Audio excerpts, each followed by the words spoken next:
2006-2008 batch నుంచి మేము ఈ కాలేజీలో చదువుకోవడం వల్ల మంచి మంచి పొజిషన్స్లో ఉండేవాళ్ళు ఉన్నాము.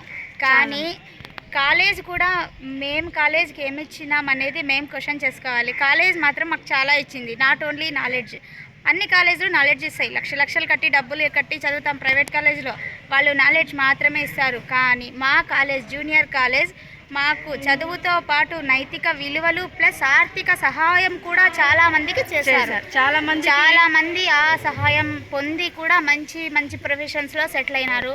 వాళ్ళందరూ కూడా మా కార్యక్రమానికి వచ్చి దీన్ని అంత విజయవంతం చేశారు. మా బ్యాచ్లో చాలా మంది, ఈ కాలేజ్లో చాలా మంది ఫస్ట్ బ్యాచ్ మా బ్యాచే అనమాట. సాఫ్ట్వేర్ ఇంజనీర్స్ చాలా మంది ఉన్నారు, గవర్నమెంట్ ఎంప్లాయీస్ ఉన్నారు, టీచర్స్ ఉన్నారు. మా బ్యాచ్ చేసుకున్న అదృష్టం ఏమంటే మేము పాస్ అవుట్ అయిన వెంటనే huge police recruitment, huge teachers DSC recruitment, అలాగే first time fee reimbursement for BTech వాళ్ళకి అనమాట. అలా చాలా మంది బీటెక్ చదువుకున్నాము, టీచర్స్ ఉన్నారు, చాలా మంది ఎంప్లాయీస్ ఉన్నారు. దాంతోపాటు కాలేజ్ నుంచి మాకు ఫైనాన్షియల్ చాలా మందికి హెల్ప్ అయ్యింది. అంటే ఆ పేరు ఎవరు చెప్పను కానీ, స్టూడెంట్ అట్లా చెప్పలేను కానీ, ఎవరెవరైతే బ్యాక్ ఉన్నారో వాళ్ళకి ఎటువంటి సహాయం అంటే కొంతమందికి కంప్యూటర్స్, కొంతమందికి బీటెక్ ఫీజెస్, అలా చాలామందికి చాలా హెల్ప్ చేశారు.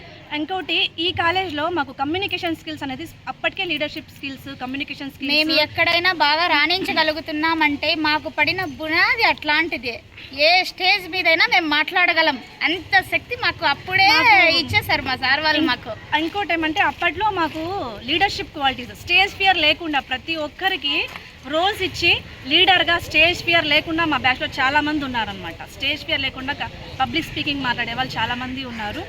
దీంతో పాటు ఇంకోటి మాకు చాలా ఆనందం ఏమంటే ఇక్కడే పుట్టి, ఇక్కడే పెరిగి, ఇక్కడే చదివి, ఇక్కడే ఉద్యోగం చేస్తూ, ఇక్కడే ఈ ప్రోగ్రామ్ సెలబ్రేట్ చేసుకోవడం అనేది చాలా చాలా హ్యాపీ అనమాట. అందులో మేము ఇప్పటికీ చిన్నపిల్లలే అనమాట.